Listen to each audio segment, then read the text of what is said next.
Welcome back to another episode of Wardrobe Wednesdays, where, since we're stuck at home, we take you into the costume collection of the confused Greenies of Players Patchwork Theatre Company.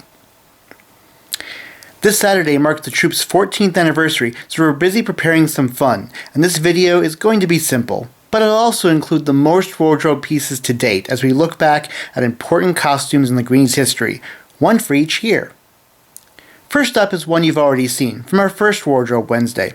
There's not much more to say about Arlecchino's Patchwork right now, except it was one of the earliest pieces constructed for the troupe, as well as our first historical piece. Though it didn't actually get worn during any of our shows that first year, it did appear at a few other events. It's the only piece from that time that we still use a lot today. For year two, we're going to keep with Arlecchino's Patchwork, though in this case, a modern piece, purchased from eBay for just over $1 plus shipping. It appeared in our first performance and many early plays that included Arlecchino in a modern setting. We need to bring this piece back out more.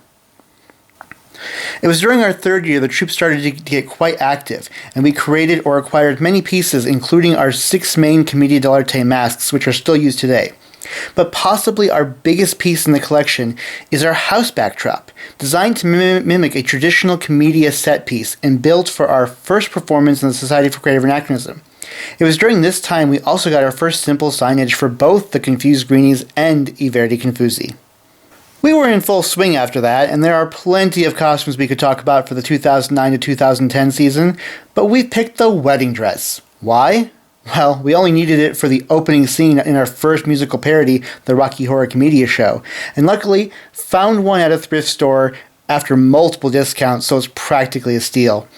But that meant we had a wedding dress, a big, bulky, beautiful wedding dress, and we needed to use it again. So we wrote Farce of the Living Dead, a romantic Zommedia, entirely around zombies attacking a wedding ceremony. Zommedia premiered a decade ago earlier this month, and this past Pennsic, we staged a more traditional commedia adaptation of it. The following year saw even more productions, though we were able to use a lot of pieces already existing in our collection. However, we needed one specialty piece for Without a Clue, a modern Commedia dell'arte adaptation whodunit parody. A while before we had a traditional Commedia Pedrolino costume, more of the 16th century style, we needed one for a modern butler, and well, the result is indeed awesome. During 2011 to 2012, we started doing anime parody plays and acquired our first colorful wigs and cat ears. Originally expected to be one-shots, we introduced the parody Team Sprocket with their own costume logo, in troupe colors of course, though these foolish wannabe villains returned time and time again since, and these two pieces have become very common in our troupe. The year after that, we staged our biggest productions ever to celebrate the 50th anniversary of Doctor Who, and this included our biggest and most elaborate costume yet, a full suit of the TARDIS transformed into a giant anime mecha. The inspiration for our highlighted costume in the 2013 to 2014 season would actually be for an event, Marcon, that happened after the anniversary that year. However, the tentacle gloves had their debut shortly before at the Japan CaseCon Anime Marathon, where our heroes and Team Henshin H were slowly being turned into tentacle monsters. Having easily attached tentacles inspired us to write several more plays since Tentacle Difficulties, including a Lovecraftian parody based on that same plot at last year's Cleveland Concoction. Of course, it helps if you can find the costume pieces that inspired you, but if not, you wind up sewing brand new ones at the last minute, sometimes the day of the show. The big costume push the next year was to create Commedia superheroes.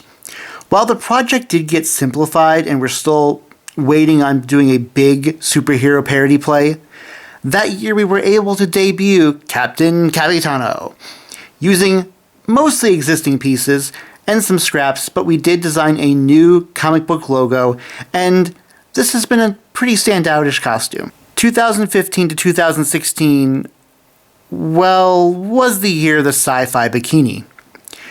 Early in the season, we finally staged May the Farce Be With You, a long-planned Star Wars parody of the original trilogy.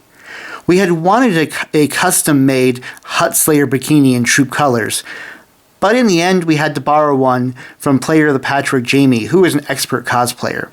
Not quite a year later, we wound up doing an entirely different Star Wars parody, and for this one, we needed to get not one, but 2 bikinis made, mostly out of duct tape. These were designed by the mother of one of our players of the Patchwork, who's designed several of our costumes, and she is an expert sewer in the Society for Creative Anachronism. The following year became magical, with our first Wizarding World Commedia dell'arte parodies. Knowing each comedic character should have a very specific wand tailored to who they were, Player of the Patchwork Cats took to task to design and craft each one, making it unique. And not just unique from each other, but unique from any other design seen in the actual canon of the Wizarding World. Though, speaking of that canon, we did almost break it because one of the wands, the Elder Wand, the only replicated from the movies, it also kept breaking during performances, and that kind of breaks the history of the wand. Nobody tell them. Did we say we were done with tentacles and bikini costume pieces? No, we didn't? Good. Because the following year we wrote a play inspired by the tentacle gloves to parody Planet of the Apes. We needed some bikinis again, and Kat saved the day with last-minute construction. So last minute, she was sewing during another performance we held earlier that same evening. The most standout piece in the 2018 to 2019 season and beyond is the Lion's Head. It was a last-minute addition to one of our newest yet favorite plays, written in just days before The Hazards of Hunting Redcaps premiered, but helped take that production up to another level. The costume itself was found at a wardrobe sale by the Huron Playhouse the year before and finally saw the stage with us again, and has now appeared many times since as we love encoring Redcaps. Most recently as our first really big virtual production earlier this month. And that brings us to the most recent year with A Furry Thing Happened on the Way to Tranquility Base, where we needed an eruption of temporal tribbles during a Star Trek parody at Marcon's new home. Each fuzzball was crafted by cats to great effect. Now that we have them, we're going to have to write some other plays that feature green and purple tribbles, because we just keep having random one-shot costume pieces that inspire new shows. What might be the iconic wardrobe item for this upcoming year?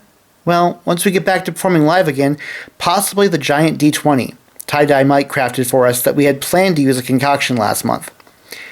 Until then, our signature costumes will be whatever we happen to have in our homes that can look good enough on video, because we're going to keep performing. We're going to find a way, regardless of what costumes we do or don't have. Until then, check back for our 14th birthday fun this weekend. And remember, laugh while you learn, and learn while you laugh.